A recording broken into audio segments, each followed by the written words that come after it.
So now, as we are starting our first lecture of biology, सबसे पहले आपको उम्मीद होगी कि हम क्या पढ़ेंगे, कैसे पढ़ेंगे और क्या सीक्वेंस होगा हमारा पढ़ने का। देखो, before starting any new batch या एनी न्यू सेशन, किसी भी नए सेशन को या नए बैच को स्टार्ट करने से पहले हमें सबसे पहले ये पता होना चाहिए कि आखिर हमारा जो एग्जाम है उसकी डिमांड क्या है। डिमांड कहने का मतलब कि एग्जाम में के लिए, एग्जाम के पॉइंट ऑफ व्यू से आपको क्या पढ़ना है, क्या छोड़ना है। देखो, क्या पढ़ना है ये इंपॉर्टेंट नहीं है, क्या छोड़ना है ये जानना ज्यादा इंपॉर्टेंट है। अब सबसे पहले लेक्चर में हम सीखेंगे फिलॉसफी ऑफ बायोलॉजी। उससे भी पहले हम ये जानेंगे कि आखिर नीट की डिमांड्स क्या है, मतलब नीट में आपको क्या पढ़ना है, कितना पढ़ना है, किन बुक्स का यूज करना है और कैसे पढ़ना है। ठीक है, तो अक्सर हम ये गलती कर देते हैं बेटा कि अगर हम नीट की प्रिपरेशन कर रहे हैं, हम जाते हैं मार्केट से फिजिक्स, केमिस्ट्री, बायोलॉजी की किताब उठा लेते हैं और पढ़ना चालू कर देते हैं, और कुछ ही दिनों बाद हमारे साथ क्या होता है, हम ये नहीं समझ पाते कि आखिर हम हैं कहां पर, हम स्टैंड कहां पर कर रहे हैं। और यही प्रॉब्लम जो है आपको अल्टीमेटली डिप्रेशन देता है और आप खत्म हो जाते हो बीच रास्ते में। फिर आप सोचते हो नेक्स्ट ईयर अच्छा परफॉर्म करेंगे। देखो, एक बहुत ही सीरियस नोट पे बात बता रहे हैं कि अगर आप सीरियस प्रिपरेशन एक साल की कर लो, ठीक है, सीरियस प्रिपरेशन में बोल रहा हूं, प्रिपरेशन नहीं, सीरियस प्रिपरेशन तो 15 लाख स्टूडेंट कर रहा है, तो अगर एक साल की आप सीरियस प्रिपरेशन करते हो तो एक साल मोर देन इनफ है, इनफ नहीं, मोर देन इनफ है नीट को क्रैक करने के लिए। Okay, now first of all पहली बात ये, पहला सवाल ये उठता है कि हमारा नीट का जो पेपर है उसमें क्वेश्चन पैटर्न क्या है, क्योंकि आधे से ज्यादा बच्चा आधे साल तैयारी कर लेता है और इसी में कंफ्यूज होता है कि हमारा पेपर पैटर्न क्या है। देखो, सबसे पहली बात, जो हमारा पेपर है, ठीक है, हमारा पेपर में टोटल 180 क्वेश्चंस होते हैं, ठीक है, और एक क्वेश्चन आपका 4 मार्क्स का होता है। अगर आपका 1 क्वेश्चन 4 मार्क्स का है तो 180 क्वेश्चन, मोल कॉन्सेप्ट नहीं पढ़ा रहा हूं, ठीक है, सीधा सीधा 720 मार्क्स का होगा। और 720 मार्क्स में आपको कम से कम आपको ऑब्टेन करने चाहिए 570, ठीक है। मौजूदा समय की सिचुएशंस को देखते हुए 570 मार्क्स से कम होगा तो सिलेक्शन के चांसेस बहुत कम होंगे, ठीक है।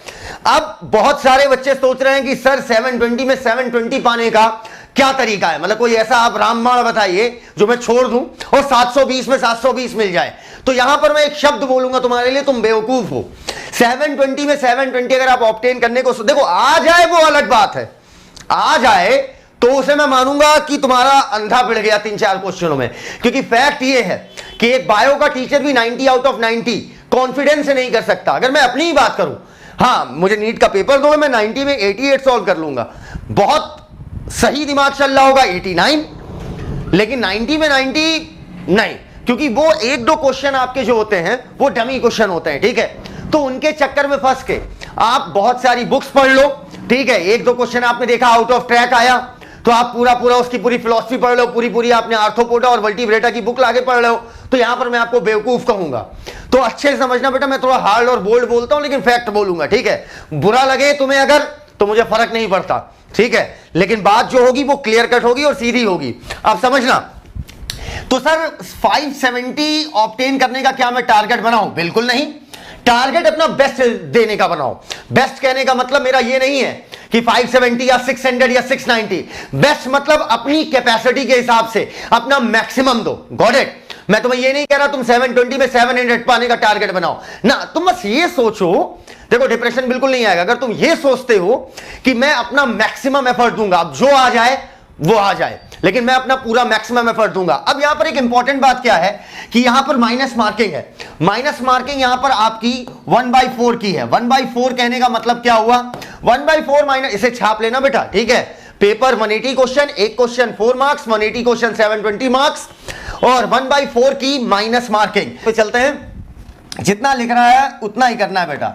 अगर मैं बायो की बात करूं तो बेटा बायो में जो बाइबल मानी जाती है वो है आपकी NCERT की बुक्स, ठीक है, national council of educational research and training. NCERT की जो बुक है वो आपकी बाइबल है बायोलॉजी की। अब कहने का मतलब बहुत क्लियर कट समझो, आपको एनसीईआरटी पढ़नी है, ठीक है। अक्सर आप बहुत सारी वीडियोस देखते रहते हो अपने आप को मोटिवेट करने के लिए और पढ़ने के लिए, विभिन्न तरीके के टीचर से पढ़ते हो, बहुत अच्छी बात है, लेकिन जो कह रहा हूं उसे सुनना बहुत प्रॉपरली। आप सुनते हो कि एनसीईआरटी लाइन बाय लाइन पढ़नी चाहिए, है ना, लाइन बाय लाइन, एक एक वर्ड को बिल्कुल ध्यान से पढ़ो, ठीक है बेटा। एनसीईआरटी लाइन बाय लाइन पढ़नी चाहिए, इस बात से मैं सहमत हूं, लेकिन लाइन बाय लाइन पढ़ने से कभी भी अच्छी रैंक नहीं आने वाली है। लाइन बाय लाइन पढ़ने से आप 72 क्वेश्चन कर पाओगे, और या 70 से 72। तो सर कैसे पढ़ा जाए? पढ़ा जाए इंटरकनेक्शन से। कहने का मतलब, जब मैं जेनेटिक्स डील कर रहा हूं तो मैं उस समय एनिमल किंगडम का भी ज्ञान पे लूंगा, ठीक है। जब मैं प्लांट फिजियोलॉजी पढ़ा रहा हूं तो उसको मैं रिलेट करूंगा ह्यूमन फिजियोलॉजी से, ह्यूमन फिजियोलॉजी को रिलेट करूंगा प्लांट फिजियोलॉजी से। सर ये पॉसिबल है? अरे बिल्कुल यार, each and everything is interconnected. अभी चलो, तो अभी तो शुरुआत है, पहला लेक्चर है। तो लाइन बाय लाइन पढ़नी, और इंटरकनेक्शन मतलब क्या, आप जेनेटिक्स के कॉन्सेप्ट्स को रिप्रोडक्शन में अप्लाई कर पाते हो। कई बार ऐसा होगा, मैं पढ़ा रहा हूँ आपको 12th एनसीईआरटी, और मैं सीधे बोलूंगा एनसीईआरटी पेज नंबर इतना, चैप्टर नंबर इतना, लाइन नंबर इतने पे जाइए, ठीक है।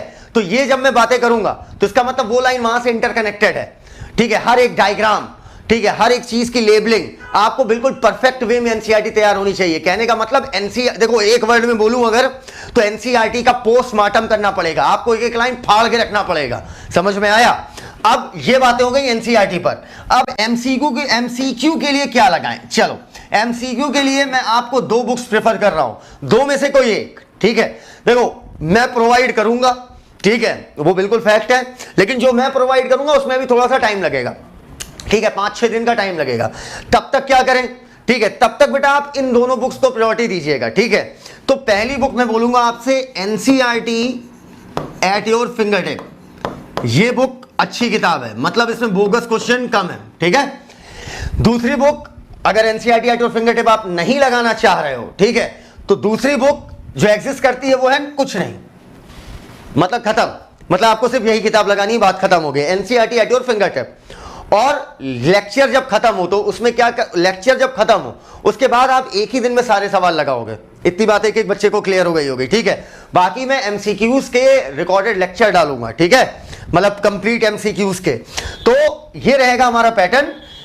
एनसीईआरटी बुक्स फॉलो करनी है, जो मैं एक्स्ट्रा पॉइंट्स बताऊं सिर्फ उतना ही पढ़ना है, लाइन बाय लाइन इंटरकनेक्शन के साथ एनसीईआरटी पढ़नी है। एमसीक्यू में NCERT at your finger tip लगानी है, और सिर्फ सीरियस कैंडिडेट ही हमसे पढ़े, ठीक है, क्योंकि बेटा बहुत फाड़ने के मूड में इस साल, बहुत झटके वाले मूड में, बिल्कुल 2018 मूड में।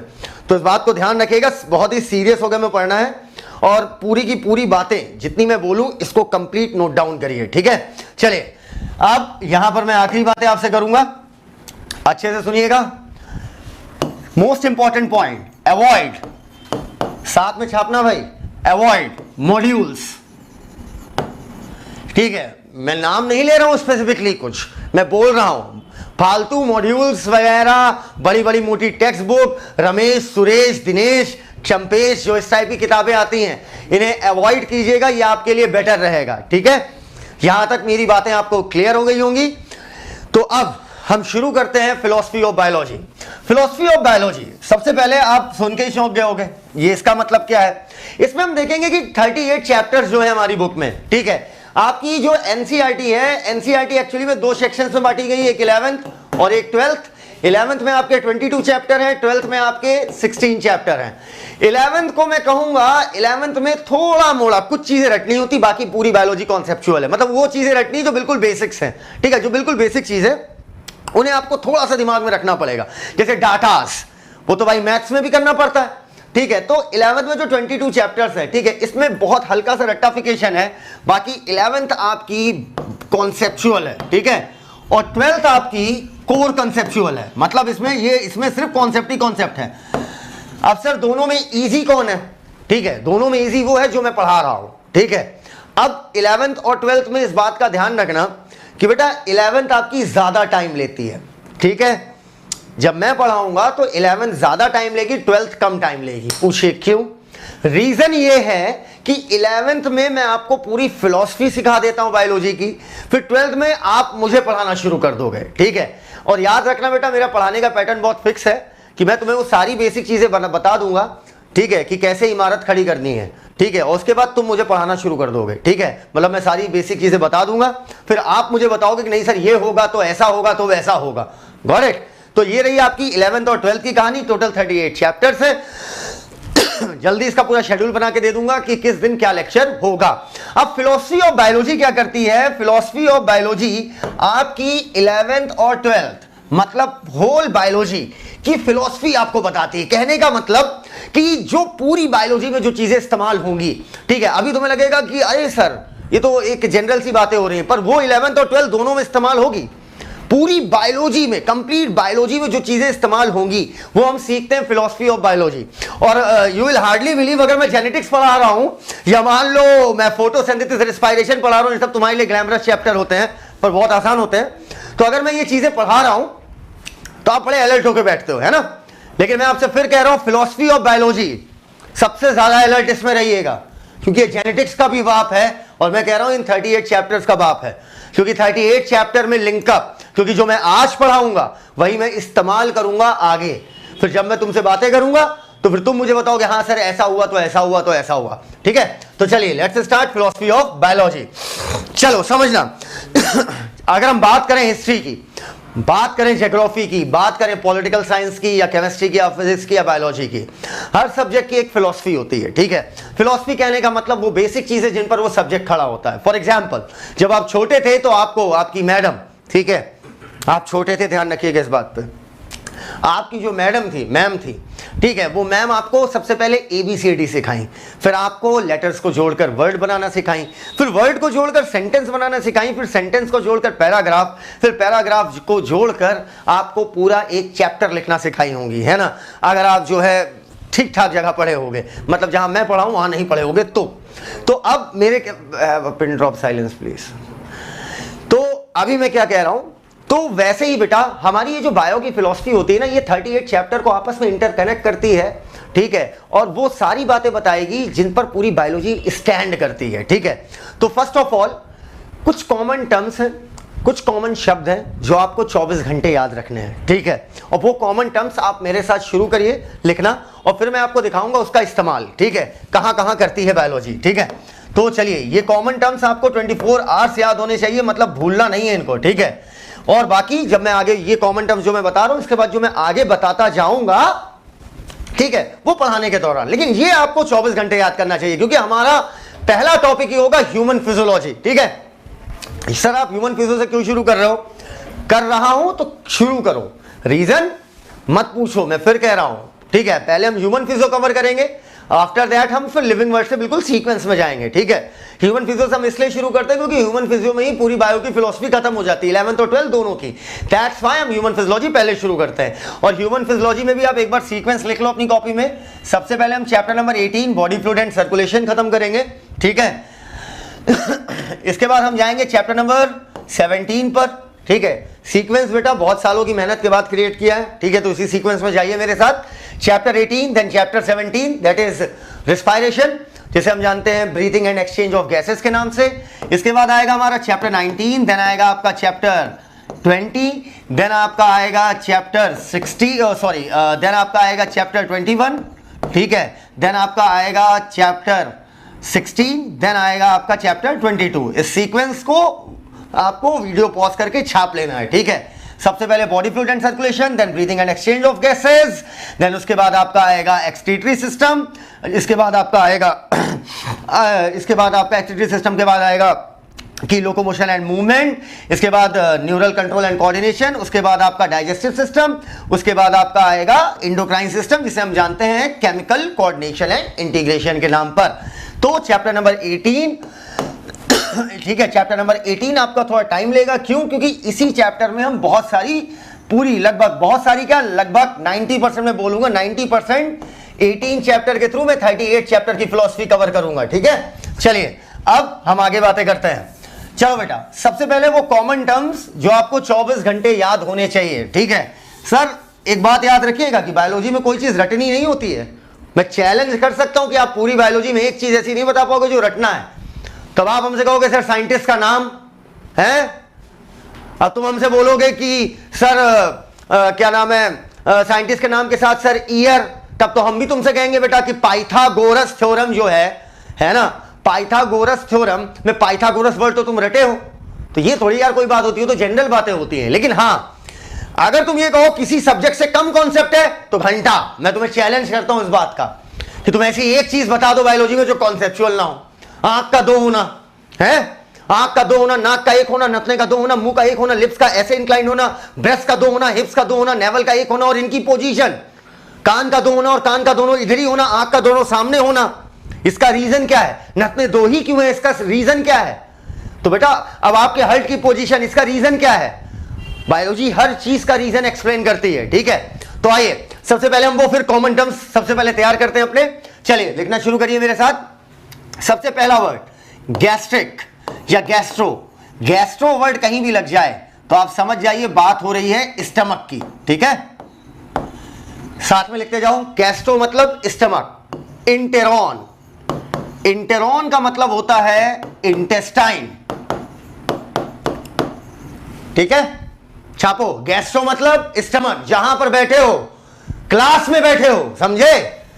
ऑनलाइन नहीं सुन रहे हो, क्लास के अंदर हो, बिल्कुल उसी मूड में रहो, कमरा करो बंद, ठीक है। अगर मैं बोल रहा हूं गैस्ट्रो मतलब, तो अपने रूम से चिल्लाओ स्टमक, गॉट इट। गैस्ट्रो मतलब स्टमक, इंटेरॉन मतलब इंटेस्टाइन। कहीं पर अगर आपका शब्द इस्तेमाल होता है पल्मोन, तो पल्मोन मतलब लंग्स, पल्मोन मतलब लंग्स, ठीक है। इसके बाद कार्डियक, कार्डियक या कार्डियो वर्ड। कार्डियो का मतलब होता है रिलेटेड टू हार्ट। ऑप्थेल्मो, ऑप्थेल्मो का मतलब होता है रिलेटेड टू आई, ठीक है। गैस्ट्रो स्टमक, साथ में बोलो, gastro stomach, enteron intestine, pulmon lungs, cardio heart, ophthalmo eye. इतना छापा। अगला हिपर, HEPER, हिपर या हिपा, हिपर हिपा, ये शब्द इस्तेमाल होते हैं। इसका मतलब रिलेटेड टू लिवर, छापिए इसको जल्दी से। इसका मतलब related to liver. Gastro stomach, enteron intestine, pulmon lungs, cardio heart, ophthalmo eye और हिपर लिवर। बेटा ऑप्थेल्मो का जो ओ है ना, उसमें आंख जैसा बना दो, ठीक है। तो थोड़ा सा तुम्हारे दिमाग में सेट रहेगा कि ऑप्थेल्मो मतलब आई, ठीक है। जो कह रहे हैं वो कर लो बेटा, अपना दिमाग मत लगाना। इसको छाप लिया। चलो आगे बातें करते हैं अब।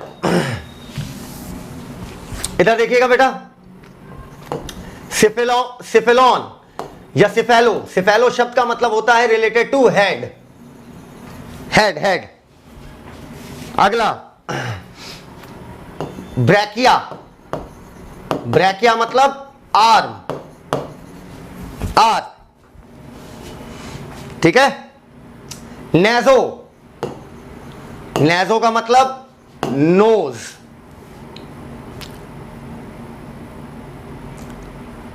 ठीक है। इतना कर लिया।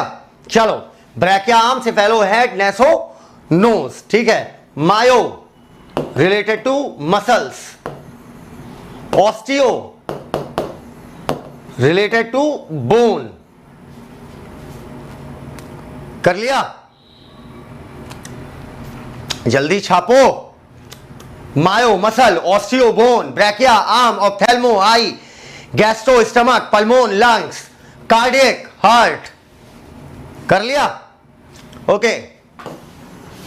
डोंट, डोंट मतलब रिलेटेड टू, डोंट नहीं डोंट, ठीक है। हेट्रोडोंट, थीकोडोंट, डायफियोडोंट, इन पे बात करेंगे। रिलेटेड टू टीथ, डोंट या डेंट शब्द टीथ से रिलेटेड होता है, ठीक। नेक्स्ट, किसी के भी नाम के पिछवाड़े, पिछवाड़े कहने का मतलब सफिक्स, अगर आइटिस लग जाता है, ठीक है, तो आइटिस का मतलब सूजन, ठीक है। हिंदी में लिखना, ज्ञानवती धारा मत बनना, ज्यादा अंग्रेज मत बनना। आइटिस का मतलब सूजन। जल्दी छापो बेटा।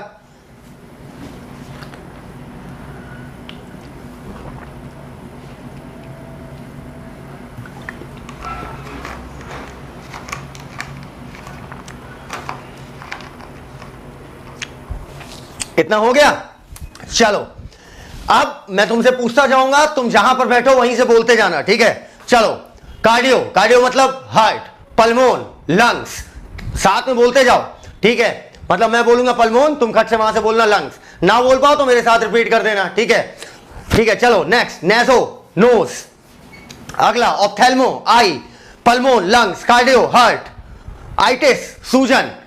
अच्छा, अब अगर मैं तुम्हें बोलूं कि मुझे हुआ है ब्रोंकाइटिस, तो बेटा बताओ ब्रोंकाइटिस में क्या हुआ है? ब्रोंकाई में सूजन, ब्रोंकाइटिस। अगर मैं बोलूं मुझे हुआ कार्डियाइटिस, मतलब हार्ट में सूजन। अरे अबे, कार्डियो मतलब हार्ट, आइटिस मतलब सूजन। मैं बोलूं मुझे हुआ ऑप्थेल्माइटिस, इसका मतलब आंखों में सूजन, एकदम क्लियर। अगर मैं बोलूं मुझे हुआ पल्मोनाइटिस, मतलब लंग्स में सूजन। इतनी बात एकदम क्लियर। तो ये बेटा देखो, ये है इन वर्ड्स का महत्व। अगर मैं तुम्हें बोलूं कि मुझे हुआ है कार्डियो, देखो अबे तुम जानते हो नहीं जानते हो उससे फर्क नहीं पड़ता, ये है फिलॉसफी ऑफ बायोलॉजी, इसके दम पर हम बहुत कुछ कवर करते हैं। चलो अब मैं तुम्हें एक डिसऑर्डर बता रहा हूं, शायद तुमने ना सुना हो, लेकिन उसके नाम से हम पकड़ेंगे, कार्डियोमेगैली। क्या बोला? कार्डियोमेगैली। याद रखना, बायोलॉजी में हर चीज उसका नंबर बताता है। नंबर बताता कहने का मतलब उसके नाम में सब कुछ छुपा है। कार्डियो, भाई मुझे नहीं पता ये डिसऑर्डर है क्या, अब मुझसे एग्जाम में पूछ लिया कार्डियोमेगैली क्या है, ऐसे कोई उल्टी सीधी लंबी सी डिजीज का नाम दे देगा, तो यहीं पर आपका प्रेजेंस ऑफ माइंड चेक कर लेगा आपका। कार्डियो मतलब भैया मुझे पता है, कार्डियो का मतलब क्या होता है? हार्ट। मेगा मतलब हो गया बड़ा, ठीक है, तो यहां मेगा मतलब क्या हुआ? बिग, ठीक है। अब इसका मतलब कार्डियोमेगैली, बेटा ये एक ऐसा डिसऑर्डर होगा। सर आपको कैसे पता डिसऑर्डर होगा? कोई भी चीज नॉर्मल से अगर ऊपर नीचे होती है मतलब डिसऑर्डर है, मतलब ऑर्डर में गड़बड़ी इज डिसऑर्डर। तो इसका मतलब पक्का ये डिसऑर्डर, क्योंकि इसमें हार्ट क्या हो रहा है? हार्ट का साइज क्या हो जा रहा है बेटा? बड़ा हो जा रहा है। इतनी बातें क्लियर। तो ये हो गया आपका क्या? कार्डियोमेगैली। चलो अब ऐसे ही हम बेटा साल भर इसको यूज करेंगे अलग अलग जगहों पर। अब आप अगला वर्ड लिखिएगा, किसी की नाम के पिछवाड़े इयासिस लग जाए, जैसे एस्केरियासिस, एलिफेंटियासिस, इयासिस। इयासिस वर्ड का मतलब क्या है? ये सफिक्स की तरह यूज होगा। अगर इयासिस लगता है तो इयासिस का मतलब होता है डिसऑर्डर। इयासिस का मतलब डिसऑर्डर, ठीक है, कर लिया, ठीक है। चलो अगला, अगर अब आप यहां पर इतनी चीजें सीख गए हो, ठीक है, अब आप क्या करना, जिस पेज में ये लिख रहे हो उस पूरे पेज को छोड़ दो, क्योंकि जब मैं पढ़ाता जाऊंगा तो वहां पर मैं आपको नए नए वर्ड्स बताता जाऊंगा, ठीक है। एक बार यार और रिवाइज कर लेते हैं, ठीक है। चलो एक बार और वापस जाते हैं, साथ में बोलो, गैस्ट्रो, स्टमक, इंटेरॉन, इंटेस्टाइन। अच्छा ये बताओ, अगर मुझे हुआ डियोडेनाइटिस, ये डिसऑर्डर शायद आपने ना सुना हो लेकिन आप बता सकते हो, डियोडेनाइटिस, डी मतलब डियोडेनम, आइटिस मतलब सूजन, डियोडेनम में सूजन इज डियोडेनाइटिस, खत्म कहानी। अगला, इंटेरॉन, intestine, pulmon, lungs, cardio, heart. अच्छा बताओ, मैंने बोला एक पल्मोनरी वेसल है, वेसल का मतलब पाइप, एक ऐसा पाइप जो लंग से रिलेटेड होगा, तो पल्मोनरी वेसल, खत्म। कार्डियो, हार्ट, ऑप्थेल्मो, आई, हिपर, लिवर। लिवर मुझे सुना होगा हेपाटाइटिस, सुना? अच्छा हेपाटाइटिस, हेपा बेटा, हेपा, हीपा, हिपर, इनका मतलब लिवर, पक्का। तो हेपाटाइटिस का मतलब क्या हुआ? आइटिस का मतलब सूजन, सूजन मतलब डिसऑर्डर, एक ऐसा डिसऑर्डर जिसमें लिवर में क्या हो जाए? सूजन, इज हेपाटाइटिस। समझ पाए? इतनी बातें जवानों क्लियर है ना? चलो फिर आगे बात करते हैं, चलिए वापस चलते हैं। सिफेलो, सिफेलो मतलब हेड, ठीक है। ब्रैकिया मतलब आर्म, नेजो मतलब नोज, मायो मतलब muscle. Myology is the study of muscle. अच्छा मैं तुमसे कह रहा हूं कि यूट्रस में एक लेयर है, मैं तुमको बिल्कुल मतलब ऐसे समझो तुम्हें कुछ नहीं पता है, तुम्हें बस इतना पता है, देखो इससे कितनी चीजें क्लियर होगी। मायोलॉजी, भाई लॉजी मतलब स्टडी, मायो मतलब मसल। अच्छा अगर मैं तुमसे कहूं कि यूट्रस, जो फीमेल में यूट्रस होता है, बच्चेदानी, यूट्रस में एक लेयर है जिसका नाम है मायोमेट्रियम। क्या बोला? मायोमेट्रियम। मुझे कुछ भी नहीं पता है लेकिन इतना पता है कि मायो मतलब मसल, तो myometrium is made up of muscle, खत्म कहानी, एकदम क्लियर, क्योंकि मायो का वर्ड, मायो वर्ड का मतलब हमें पता है, ठीक है। चलो आगे, ऑस्टियो, ऑस्टियो का मतलब बोन, तो osteology is the study of bone. Osteo surgeon कौन होगा? जो बोन की सर्जरी कर रहा हो, ठीक है। अच्छा अगर मैं बोलूं कि साइट का मतलब सेल, अगर किसी के भी नाम के पिछवाड़े लग जाए साइट तो इसका मतलब क्या हुआ, सेल। अब आप कहोगे तो सर ब्लास्ट का मतलब क्या हुआ, ब्लास्ट तो भी तो सेल ही है, तो दोनों में डिफरेंस क्या है पता है, ब्लास्ट और साइट में डिफरेंस पता है, नहीं पता, चलो कोई बात नहीं, अभी सीखते हैं। इधर देखो, ब्लास्ट और साइट बेटा दोनों का मतलब सेल ही होता है, ठीक है, लेकिन दोनों में एक डिफरेंस है। अगर किसी के नाम के, इसको छाप भाई, अबे साथ में लिखो, अगर किसी के नाम के पिछवाड़े ब्लास्ट लगता है तो दगता नहीं है, सुनो मेरी बात, ब्लास्ट लगता है तो ब्लास्ट कहने का मतलब होता है कि इमैच्योर सेल, कि सेल अभी मैच्योरिटी नहीं ऑब्टेन करी है, इमैच्योर सेल। और अगर किसी सेल के नाम में साइट लग जाए तो समझ जाना बात हो रही है मैच्योर सेल की। इतनी बातें क्लियर, ठीक है। एरिथ्रोब्लास्ट मतलब इमैच्योर आरबीसी, एरिथ्रोसाइट मतलब मैच्योर आरबीसी। अब बताइए what is the difference between immature and mature. ये भी सवाल बनता है कि इमैच्योर ठीक है अभी मैच्योर नहीं है, अरे वो तो जिसे बायो आती नहीं होगी, अंग्रेजी आती होगी, वो भी बता देगा। डिफरेंस क्या है, मतलब इमैच्योर का मतलब क्या है, इमैच्योर का मतलब होता है कि जब कोई भी चीज इमैच्योर कब कहलाती है, जब उसका जो स्पेसिफिक फंक्शन है, जो उसका जो कार्य है, वो उस कार्य को, उस वर्क को अभी परफॉर्म करने के लिए सक्षम नहीं है, एबल नहीं है, इसके पास, उसके पास पोटेंसी नहीं है, उसके पास क्षमता नहीं है कि वो उस फंक्शन को अभी परफॉर्म कर पाए, तो वो कहलाएगी इमैच्योर। लेट अस सपोज ये एक सेल है, ठीक है, ये एक सेल है और इस सेल को फोटोसिंथेसिस करनी है, लेकिन ये अभी फोटोसिंथेसिस नहीं कर पा रही है, ठीक है, तो अभी आप इसे क्या कहोगे, इमैच्योर, क्योंकि जो इसका स्पेसिफिक फंक्शन है वो ये परफॉर्म नहीं कर पा रही है। लेकिन अब अगर ये भविष्य में, ठीक है, भविष्य में इस सेल में क्या हुआ कि भविष्य में इसने क्या किया, अपने अंदर ये एबिलिटी ले आई कि ये जो है सनलाइट को ट्रैप करके फोटोसिंथेसिस करने लगी, तो अब आप क्या कहोगे, ये सेल क्या हो गई, मैच्योर। इतनी बात एकदम क्लियर। चलिए आगे बात करते हैं। इधर देखना बेटा, अब 2-3 और वर्ड सीखते हैं, वो पेज छोड़े गए ना बेटा, पढ़ाते जाएंगे, सिखाते जाएंगे शब्द को। चलिए अब अगला वर्ड है आपका क्लोरो। क्लोरो का मतलब क्या है, क्लोरोफिल, क्लोरोफॉर्म, क्लोरीन, सुना होगा ना। क्लोरो का मतलब होता है ग्रीन, क्लोरो वर्ड का मतलब ही होता है ग्रीन। क्लोरोफिल सुना होगा है ना। क्लोरीन, क्लोरीन गैस का कलर क्या है, ग्रीन, तो क्लोरो का मतलब ही क्या होता है, ग्रीन। मजा आया, क्लोरो का मतलब क्या हुआ बेटा, ग्रीन। इतनी बात एकदम क्लियर। चलो अब मेरा आपसे एक क्वेश्चन है, उस पेज को छोड़ दो, पहले पेज पलटो, पेज पलटो, उस पेज को हम यूज करते रहेंगे, बार बार जाएंगे, ठीक है, और ये मैं कल सुनूंगा पूरा, ध्यान रखना इस चीज को। अब अगला सुनना बेटा, आगे कहानी। अब मैं यहां पर 4 शब्द लिख रहा हूं, उन शब्दों के आपको मतलब बताने हैं, ठीक है। चलिए अच्छे से देखिएगा, ना पता हो मना कर देना, क्योंकि यूज होगा, और कोशिश करना पैसा दियो, फ्री में नहीं पढ़ रहे हो तो हर चीज हम मना कर दो, ठीक है। कुछ हम बोले पता है क्या, तो नहीं पता, क्या पता तुम्हें पता हो लेकिन अभी सही ना पता हो, और मैक्सिमम केसेस में यही होता है बेटा, ठीक है। तो हर चीज में बोल देगा सर नहीं पता, बताइए, पैसा दियो, फ्री में थोड़ी पढ़ रहे हो। आओ इधर आओ बेटा, 4 शब्द हैं, आपको ये चारों शब्द क्लियर होने चाहिए, ठीक है। सबसे पहला एंटीरियर, ठीक है, अगला शब्द पोस्टीरियर, अगला शब्द वेंट्रल, और अगला शब्द डिस्टल, ठीक है। डिफरेंस क्लियर है, वेंट्रल डिस्टल, वेंट्रल और डिस्टल में, हाँ बताओ। हाँ आगे का वेंट्रल और पीछे का डिस्टल, पक्का, श्योर।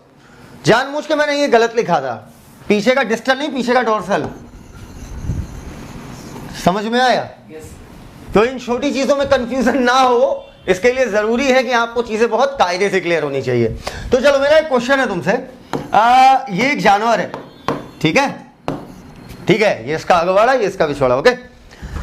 बताओ इसका नीचे वाला एंड क्या कहलाएगा, मतलब जहां पर थन है इसके, फीमेल है, हाँ वेंट्रल, लेकिन अभी तुमने बोला आगे का, तो ये आगे कहाँ है, उसके लिए तो आगे ये हुआ ना भाई, आगे तुम्हारा ये है, तो इसका आगे क्या होगा, नीचे हो जाएगा, तब तो तुम्हारा आगे पैर के नीचे होना चाहिए, लॉजिकल बात सोचो भाई, इसका आगे नीचे वाला है भाई, इसका आगे ये होगा या ये होगा, आगे क्या मानोगे इसका?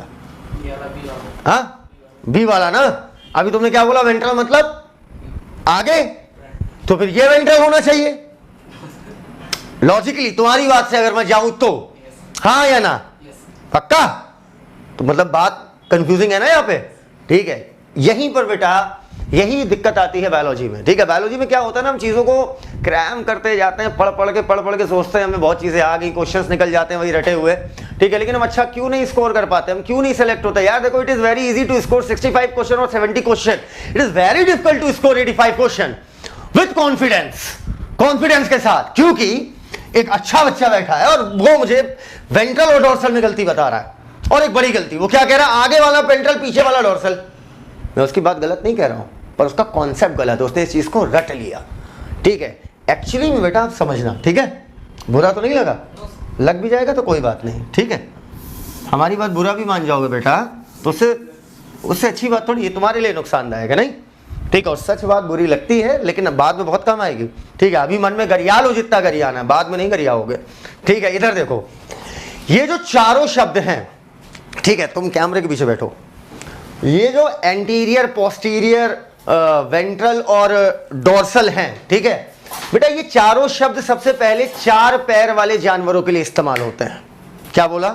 4 पैर वाले। ये जो नहीं, पहली बार जब ये वर्ड इस्तेमाल किए गए, एंटीरियर, पोस्टीरियर, वेंट्रल और डोर्सल, ये चारों शब्द आपके 4 पैर वाले जानवरों के लिए थे, ठीक है। इतनी बात एकदम क्लियर?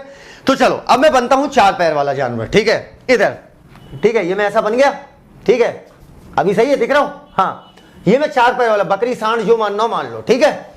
अब देखो मेरी बॉडी का कैसे दिख ही रहे हैं कि नहीं दिख रहे हैं? दिख रहे हैं बेटा। जो जमीन की तरफ जितना फेज है, ठीक है, जितना भी रीजन मेरा जमीन की तरफ है, ठीक है, ये 4 पैर वाला जानवर हो गया, ठीक है।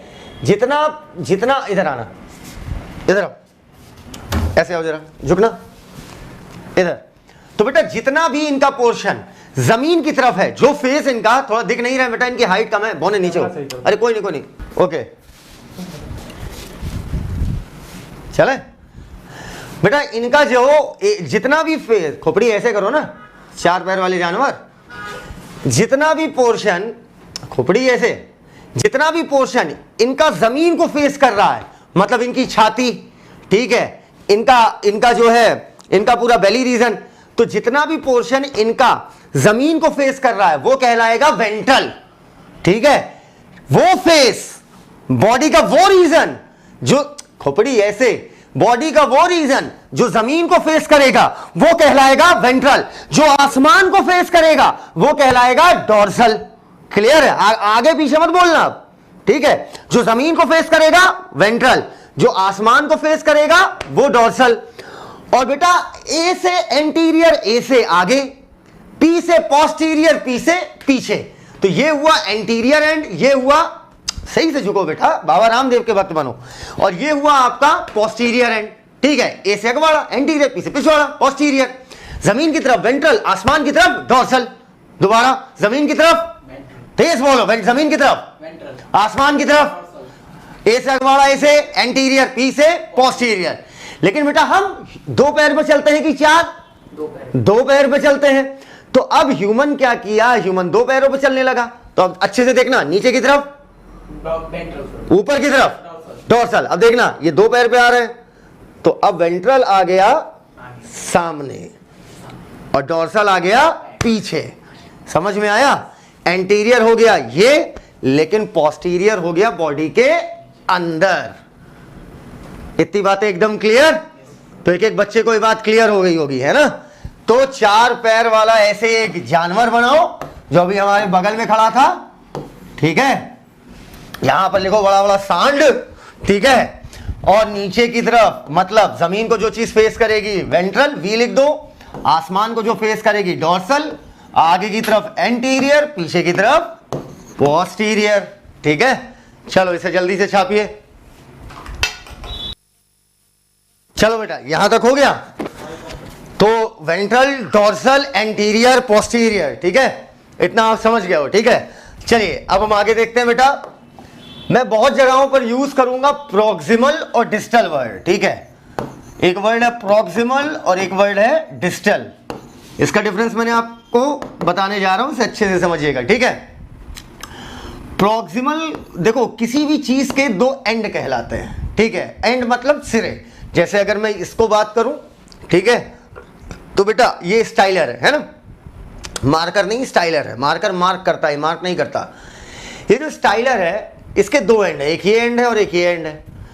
तो किसी भी चीज के जो दो एंड होते हैं, एक को हम प्रॉक्सिमल बोलते हैं, एक को हम डिस्टल बोलते हैं। तो एंड हमारे कितने हुए बेटा? दो। One is proximal, another is distal.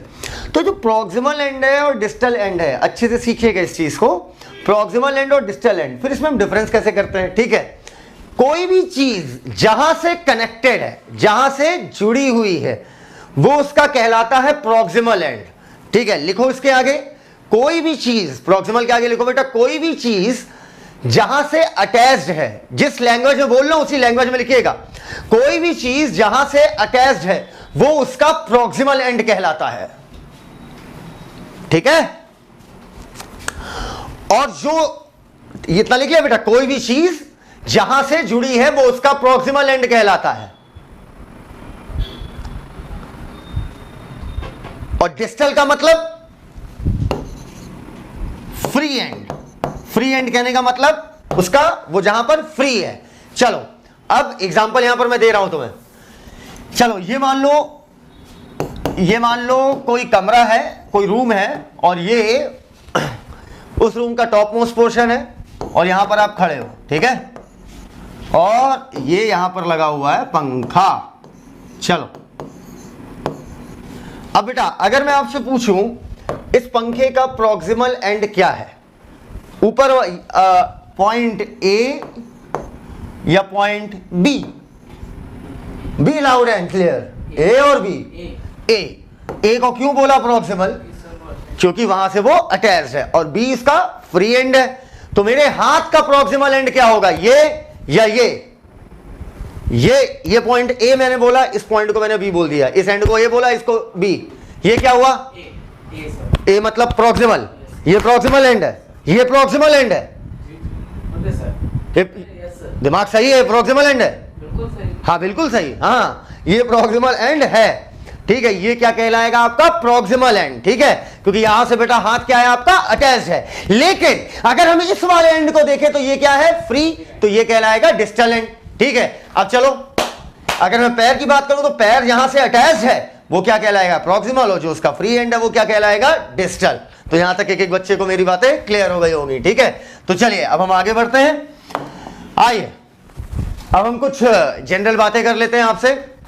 देखो चलो बायोलॉजी में बहुत सारे सवाल होते हैं तुम्हारे, चाहो तो तुम कमेंट सेक्शन में आओ और मुझसे सवाल को पूछ सकते हो, ठीक है। जो भी आपके मन में सवाल है, जितना भी आए, मैं आपको चैलेंज देता हूं इस चीज को, ठीक है, कि आप बायोलॉजी में किसी एक चीज को प्रूव करिए कि वो कॉन्सेप्चुअल नहीं है। हाँ ये हो सकता है कि अभी खोजी ना गई हो, लेकिन हाँ ये इंपॉसिबल है कि उस चीज के पीछे कोई कॉन्सेप्ट ना हो, कोई लॉजिक ना हो, ठीक है। पूरी की पूरी बायोलॉजी कॉन्सेप्ट और लॉजिक पे खड़ी हुई है, ठीक है।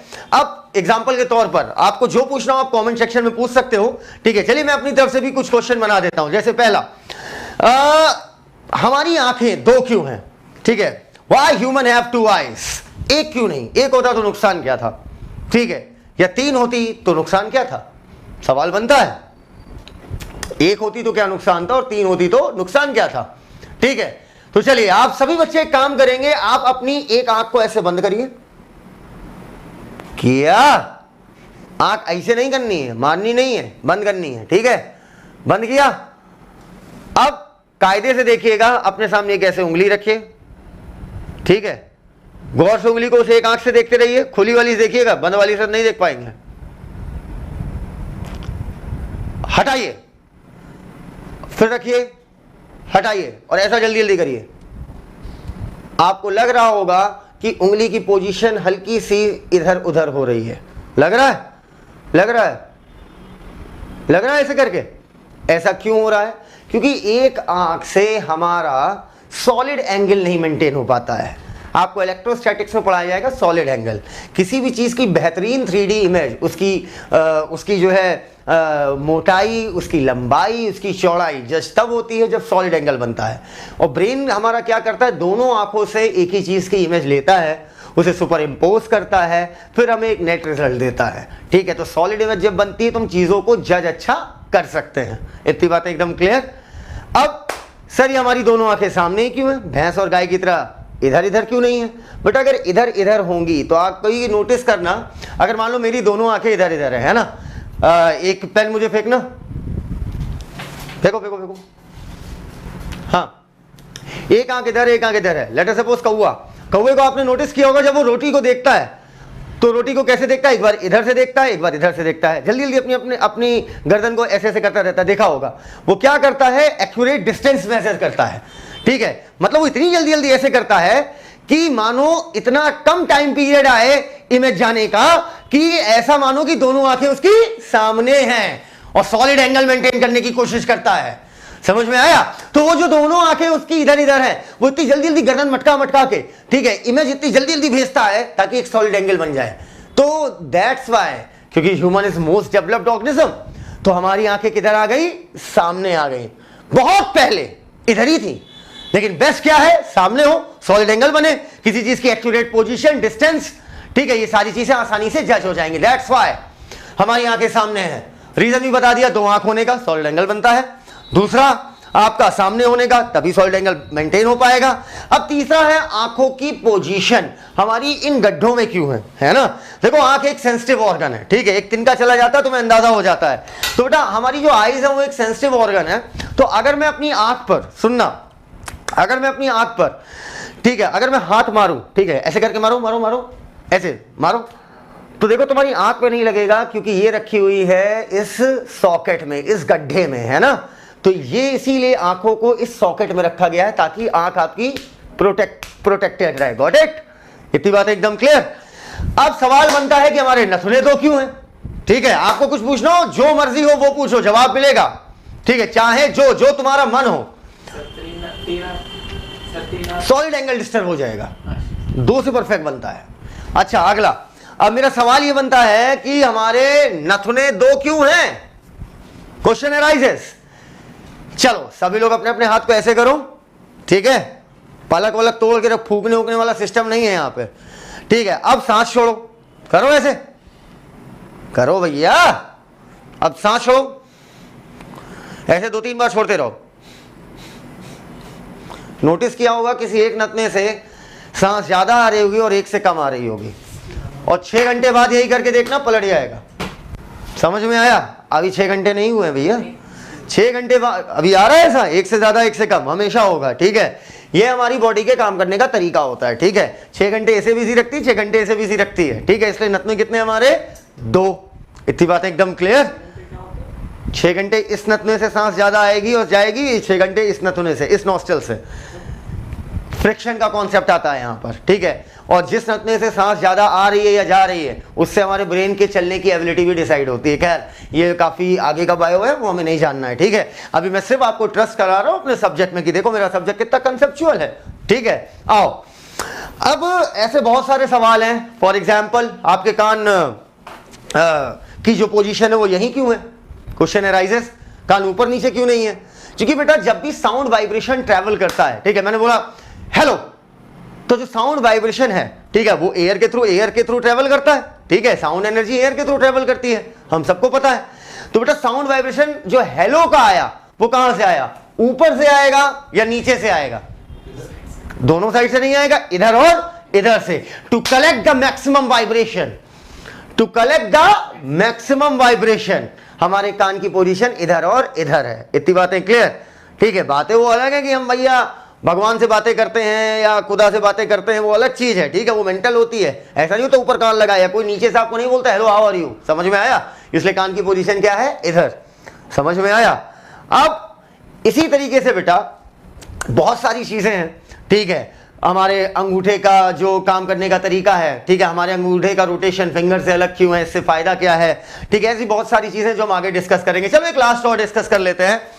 कि जैसे देखो, अगर तुम बायो के स्टूडेंट हो तो शायद तुम्हें इस पे हंसी नहीं आनी चाहिए। हाँ, अलग बात है अगर तुम मैथ या आर्ट साइड को तो तुम्हें इस पे हंसी आएगी, ठीक है। और कभी हंस मत देना इन सारी चीजों पर, क्योंकि अगर मेडिकल कॉलेज तुम पहुंच गए और हंस देना तो बेटा मतलब जो आपके प्रोफेसर होते हैं, ठीक है, वो आपको भगाते नहीं है, वो आपको लात मार के भगा देंगे, ठीक है। तो अब मेरी बात अच्छे से ऐसा हुआ है, मैं लिटरली बता रहा हूं, मेडिकल कॉलेज का सिनेरियो कुछ अलग है।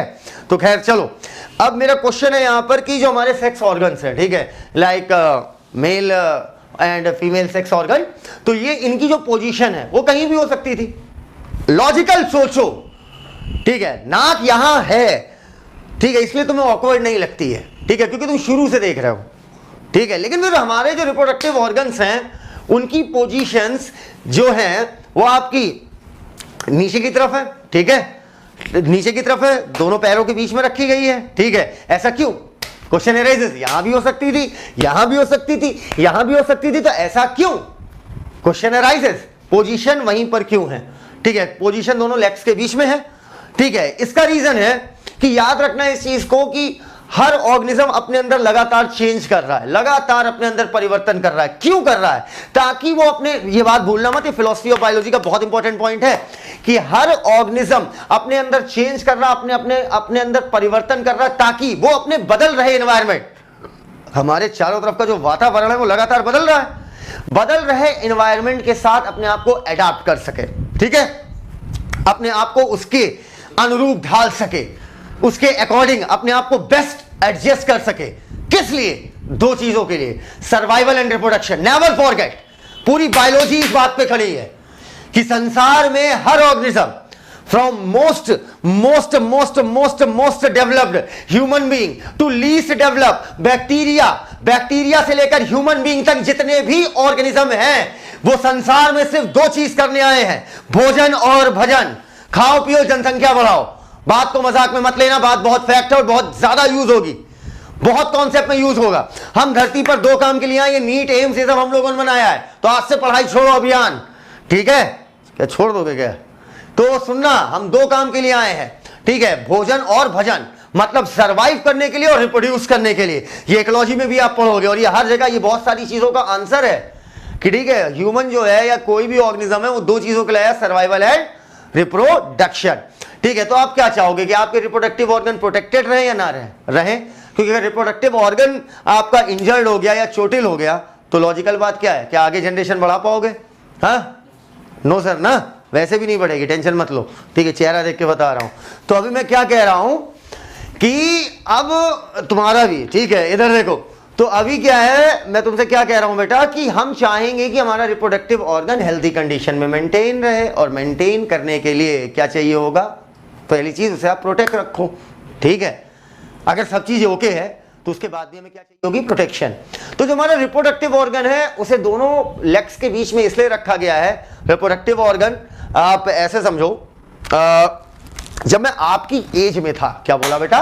जब मैं आपकी एज में था तो आपकी एज में मेरी एक आदत थी, समोसे बहुत खाता था, चटनी भर भर के, है ना, मतलब इतना चटनी डालता था समोसे में कि चटनी की बायंसी से समोसा तैरने लगे, उतनी चटनी खाता था, ठीक है, और साथ में कोल्ड ड्रिंक। अब एक में तो मैं पत्तल पकड़ूंगा, ठीक है बेटा, फॉरेन में नहीं पड़े ना हम, तो एक में मैं पत्तल पकड़ूंगा और एक में मैं समोसे पकड़ूंगा, ठीक है।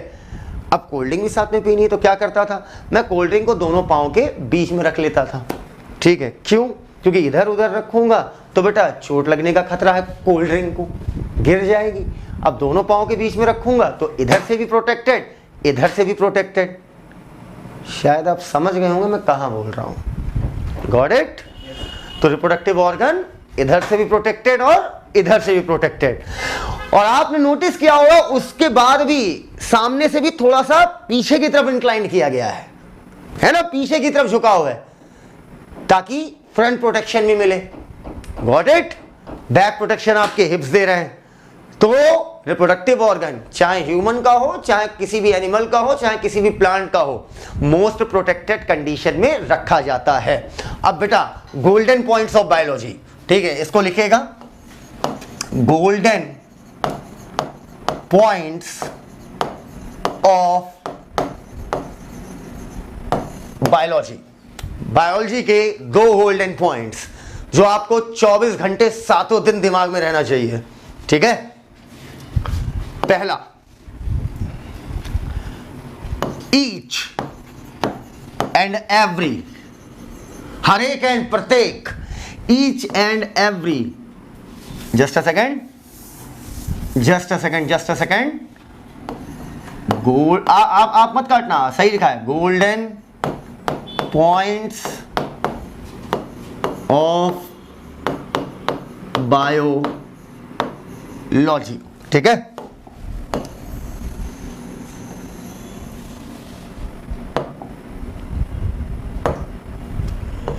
चलिए गोल्डन पॉइंट्स बायो के शुरू करते हैं। First point,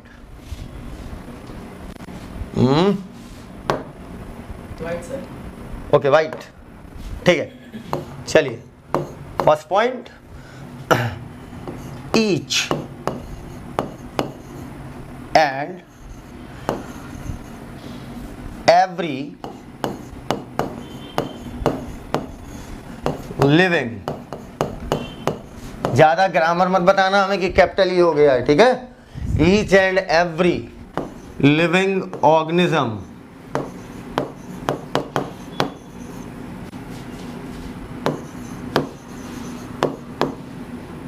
wants to survive and reproduce, ठीक है। हर ऑर्गेनिज्म आपका सरवाइव और रिप्रोड्यूस करना चाहता है, अर्थात हम संसार में आए हैं फॉर सर्वाइवल एंड रिप्रोडक्शन।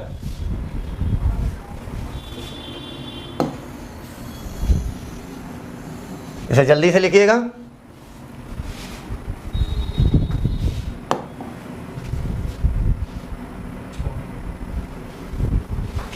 ठीक है, ये थोड़ा एरर लिया, रिप्रोड्यूसर्स लिख दिया, इग्नोर करना, रिप्रोड्यूस है, ठीक है।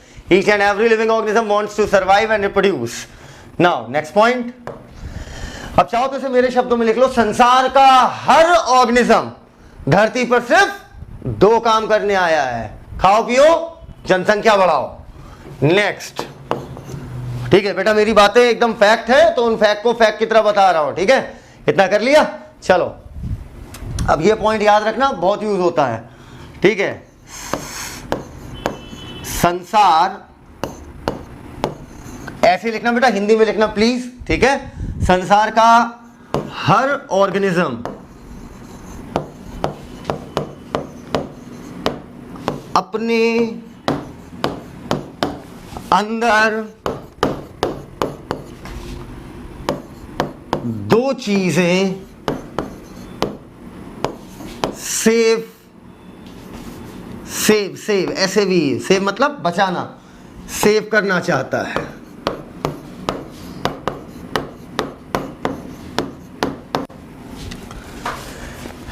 वाटर एंड एनर्जी, संसार का हर ऑर्गेनिज्म अपने अंदर दो चीजें सेव करना चाहता है, पानी और एनर्जी, ठीक है। इसको जल्दी से छापिए, मतलब वो वाटर और एनर्जी बचाने के लिए कुछ भी कर सकता है, अपनी बॉडी में कोई भी चेंज ला सकता है, ठीक है। इसको जल्दी से छापिएगा।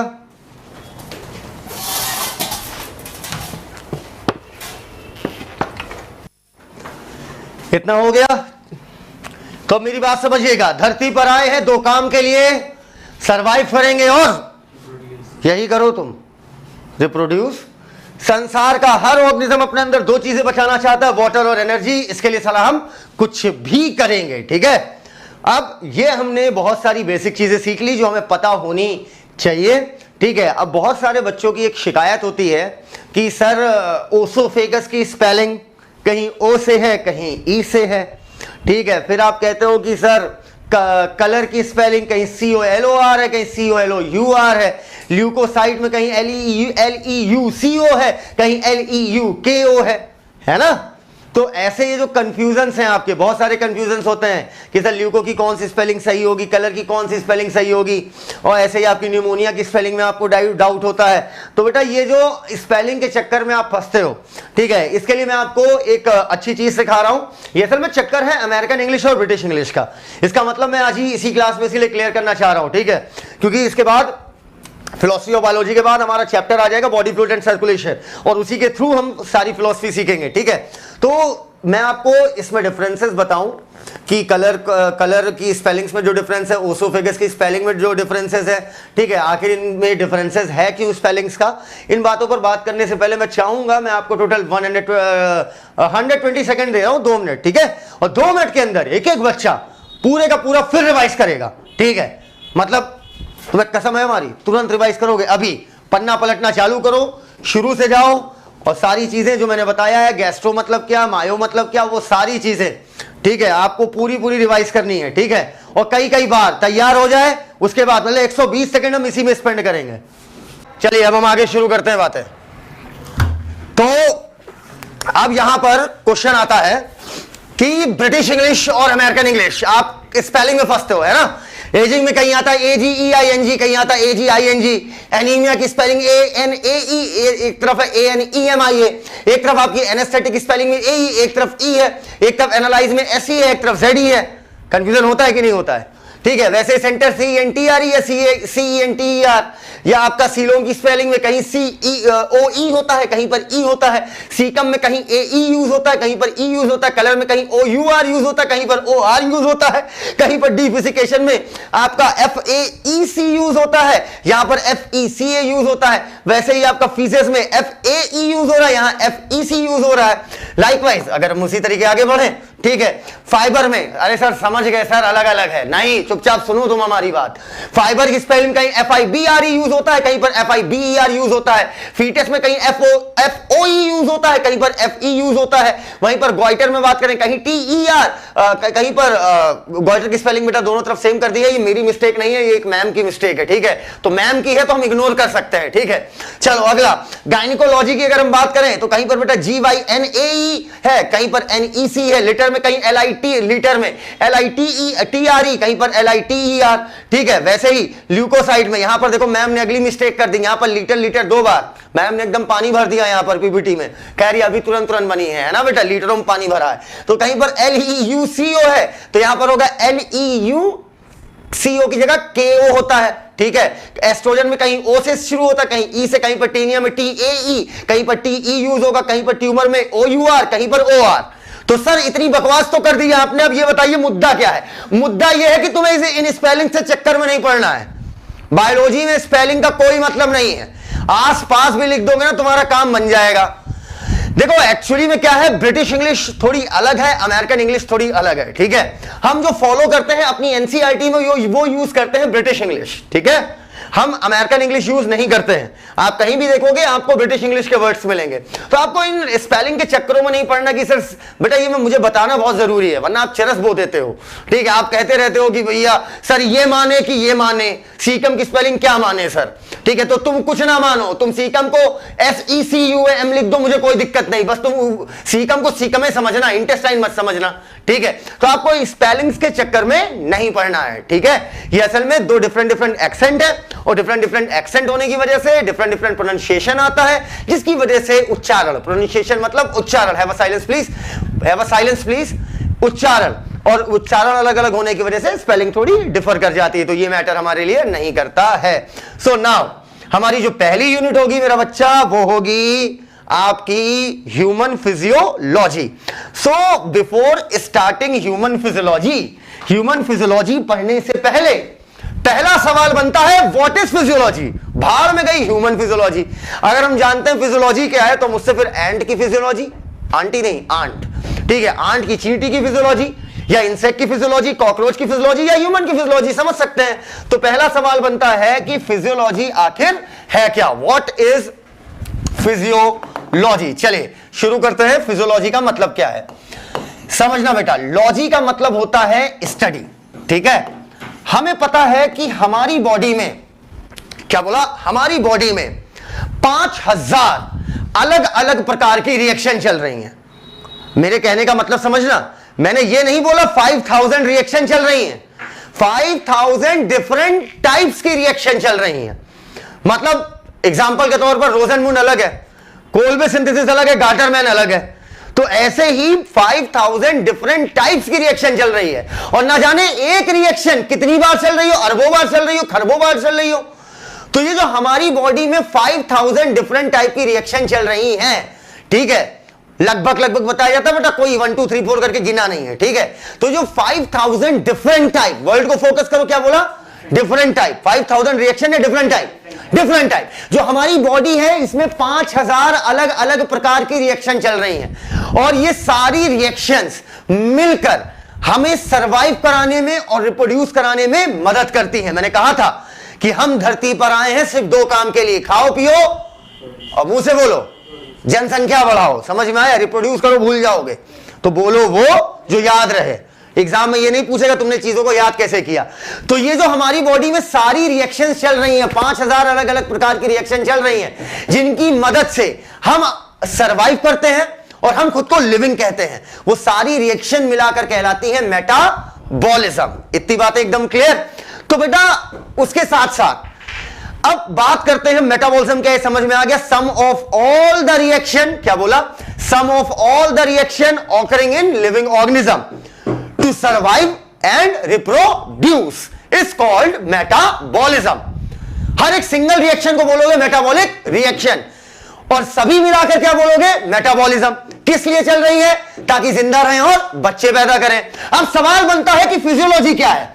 देखो फिजियोलॉजी का मतलब कोई भी लिविंग ऑर्गेनिज्म हो, चाहे वो आपका बिल्कुल बेकार टाइप का लीस्ट डेवलप बैक्टीरिया हो, चाहे मोस्ट डेवलप ह्यूमन बीइंग हो, कोई भी लिविंग ऑर्गेनिज्म, ठीक है, अगर है तो बेटा वो सरवाइव कर रहा है और रिप्रोड्यूस कर रहा है। सरवाइव और रिप्रोड्यूस कराने के लिए बॉडी में जितनी भी चीजें काम कर रही हैं, जितने भी सिस्टम काम कर रहे हैं, जितनी भी चीजें काम कर रही हैं, वो सब हम पढ़ेंगे किसमें, फिजियोलॉजी में। मतलब आपको जिंदा रखने के लिए जितने भी लाइफ प्रोसेसेस चल रहे हैं, ताकि आप जीवित रहो, ताकि आप लिविंग स्टेट में कहलाओ, वो सबके सब पढ़े जाएंगे किसमें, फिजियोलॉजी में।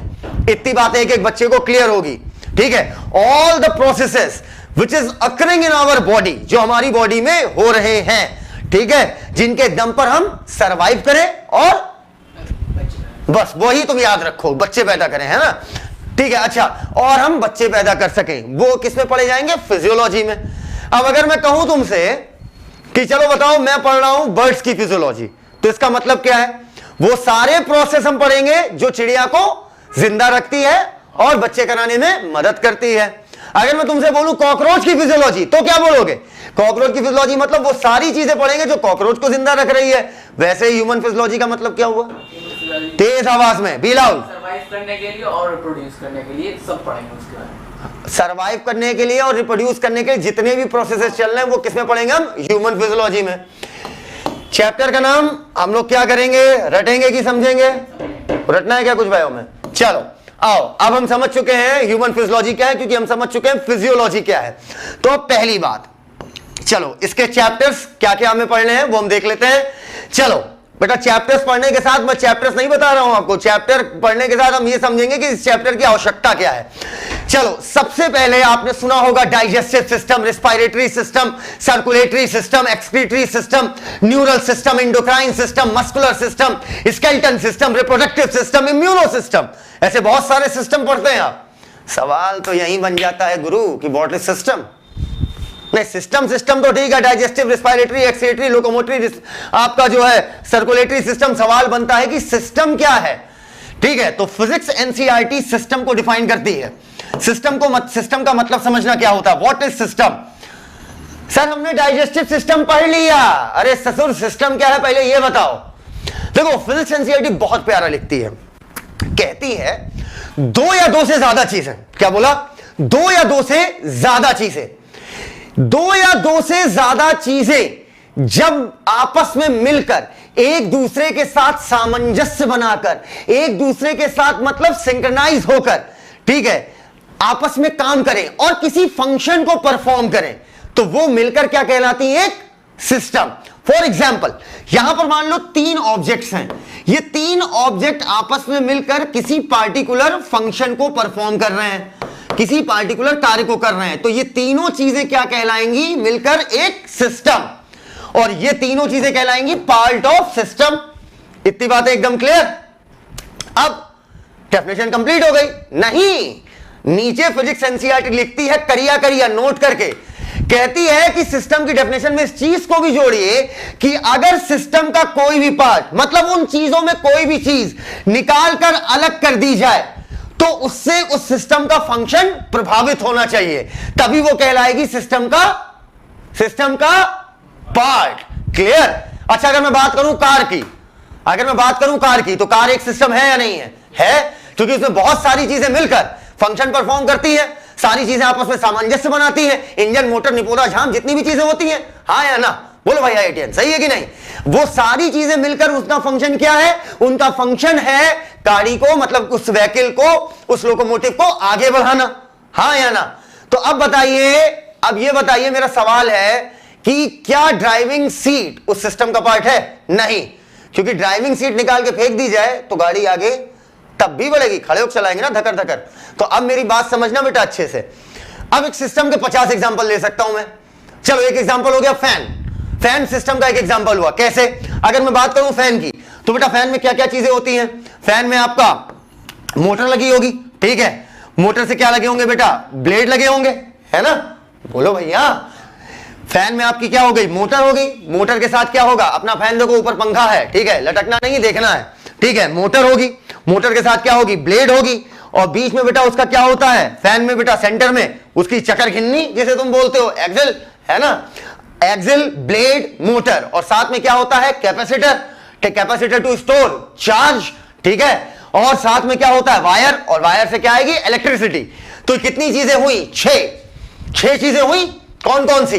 Wire, electricity, blades, axle, capacitor, और साथ में क्या हुआ? मोटर। तो ये 6 चीजें मिलकर एक सिस्टम बनाती हैं। और अब यहां पर जो 6 चीजें मिलकर सिस्टम बना रही हैं, इसका फंक्शन क्या है? फंक्शन है हवा देना आपको, है ना? अब इन 6 में से कोई एक भी चीज निकाल दी जाए तो सिस्टम का फंक्शन प्रभावित होना चाहिए, हाँ या ना? अब कुछ भी निकाल के देख लो, ठीक है? ब्लेड हटाओगे तो हवा नहीं आएगी, एक्सेल हटाओगे तो पंखा क्या खोपड़ी पे लगाओगे, कैपेसिटर हटाओगे चार्ज स्टोर नहीं होगा, मोटर हटाओगे तो पंखा नाचेगा नहीं, तार हटाओगे बिजली कहां से दोगे, और बिजली हटाओगे तो फिर बनाया क्यों बे? तो इसका मतलब ये 6 चीजें मिलकर क्या बना रही है? एक सिस्टम। तो इसका मतलब आप समझ चुके हो सिस्टम का मतलब। चलो लिखना चालू करो। जब हिंदी में लिखो, ज्ञानवती धारा मत बनना, जितना कहे उतना करते जाओ बस, आखिरी में बेटा फिर एकदम फिर जय बोलोगे। अब इधर देखना, लिखो बेटा, जब 2 या 2 से ज्यादा चीजें, उसी लैंग्वेज में लिखो जो ज्यादा समझ में आए। वैसे मैं इसे अंग्रेजी में ट्रांसलेट भी कर सकता हूं, और गूगल की मदद लूंगा तो फ्रेंच में भी ट्रांसलेट कर लूंगा। जब 2 या 2 से ज्यादा चीजें आपस में मिलकर किसी पार्टिकुलर फंक्शन को परफॉर्म करती हैं, जब 2 या 2 से ज्यादा चीजें आपस में मिलकर किसी पार्टिकुलर फंक्शन को परफॉर्म करती हैं,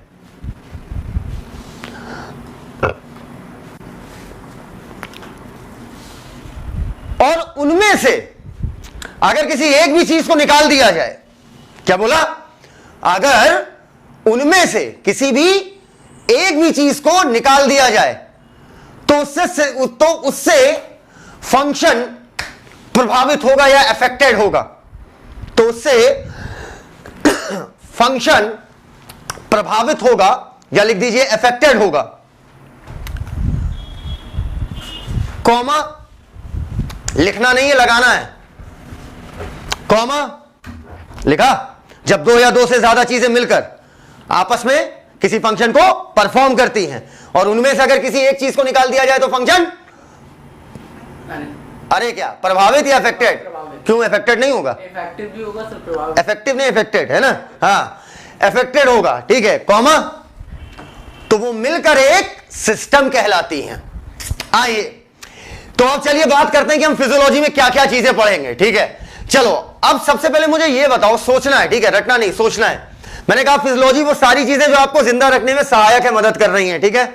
चलो अब ये बताओ कि बेटा अगर आपका डाइजेस्टिव सिस्टम ना हो तो खाना डाइजेस्ट नहीं होगा, ठीक है? तो आपकी सेल्स तक खाना पहुंचेगा नहीं, ठीक है? क्योंकि भैया खाना तोड़ना पड़ेगा ना, छोटी सी सेल है, इतना बड़ा रोटी का निवाला थोड़ी ले लेगी। आपको खाने को क्या करना पड़ेगा? ब्रेक करना पड़ेगा, वही क्या कहलाता है आपका डाइजेशन। तो अब बताइए, अगर डाइजेस्टिव सिस्टम नहीं है तो क्या आपकी जो सेल्स हैं वो ऑर्गेनिक मटेरियल या इनऑर्गेनिक मटेरियल पा पाएंगी? ठीक है, नहीं। भाई केमिस्ट्री में पढ़ते हैं ना, सब्सटेंसेस कितने हैं भाई आपके, 3 टाइप्स के, ऑर्गेनिक, इनऑर्गेनिक और फिजिकल। अबे फिजिकल कोई सब्सटेंस नहीं, फिजिकल केमिस्ट्री है, सब्सटेंस 2 ही है, ऑर्गेनिक या इनऑर्गेनिक। क्यों सर, सही है, अच्छा धन्यवाद सर, आपने बोल दिया।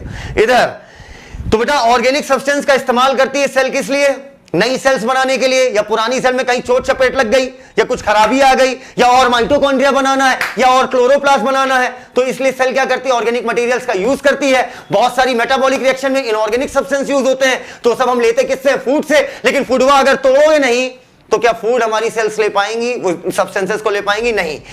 तो इसका मतलब नहीं ले पाएंगी तो बॉडी सर्वाइव नहीं करेगी। इसका मतलब हम डाइजेस्टिव सिस्टम किसमें पढ़ते होंगे बेटा, आपका ह्यूमन फिजियोलॉजी में। गॉट इट, डाइजेस्टिव सिस्टम समझ पाए कैसे हमें जिंदा रखने में सहायक है।